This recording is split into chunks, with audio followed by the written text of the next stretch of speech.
সিলেটে পাথর ভাঙার মিলের বিরুদ্ধে অভিযান অব্যাহত রেখেছে প্রশাসন। এবার গোয়াইনঘাটের জাফলংয়ে ৬৭টি ক্রাশার মিলের বিদ্যুৎ সংযোগ বিচ্ছিন্ন করা হয়েছে। বুধবার বিকেল ৫টা পর্যন্ত এ অভিযান চালায় টাস্কফোর্স। অভিযানে নেতৃত্ব দেন গোয়াইনঘাটের উপজেলা নির্বাহী কর্মকর্তা ইউএনও রতন কুমার অধিকারী। এর আগে মঙ্গলবার সিলেট সদর উপজেলার ধোপাগুলে তিনটি ক্রাশার মেশিনের বৈদ্যুতিক মিটার বিচ্ছিন্ন ও জব্দ করা হয়।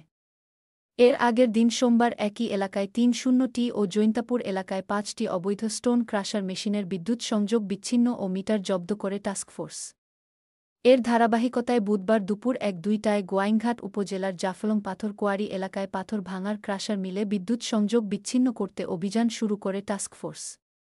নির্বাহী ম্যাজিস্ট্রেট, বিদ্যুৎ বিভাগ, পরিবেশ অধিদপ্তর, পুলিশ, বিজিবি ও বন বিভাগের সমন্বয়ে গঠিত টাস্কফোর্সের এ অভিযান চলে বিকেল ৫টা পর্যন্ত। অভিযানে সহায়তা করেন গোয়াইনঘাট থানার ভারপ্রাপ্ত কর্মকর্তা ওসি সরকার মো. তোফায়েল আহমদ, পরিবেশ অধিদপ্তর সিলেটের পরিদর্শক মামুনুর রশিদ, প্রকৌশলী পিডিবি সজল চাকলাদার, বিজিবির সংগ্রাম বিওপির ক্যাম্প কমান্ডার শহীদুল ইসলাম ও বন বিভাগের রেঞ্জ অফিসার মো. বিপ্লব হোসেন। এ ব্যাপারে গোয়াইনঘাট উপজেলা নির্বাহী কর্মকর্তা রতন কুমার অধিকারী বলেন, অবৈধ স্থাপনা ও পরিবেশ বিধ্বংসী কার্যক্রমের বিরুদ্ধে প্রশাসনের অভিযান চলমান থাকবে। কোনোভাবে আইন অমান্যকারীদের ছাড় দেওয়া হবে না।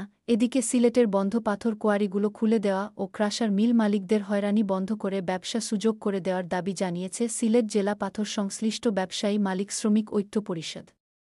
গত শনিবার জাফলংয়ে প্রতিবেশগত সংকটাপন্ন এলাকা ইসিএ এলাকা পরিদর্শনে যান অন্তর্বর্তী সরকারের পরিবেশ উপদেষ্টা সৈয়দা রিজওয়ানা হাসান ও জ্বালানি উপদেষ্টা ফাউজুল কবির খান।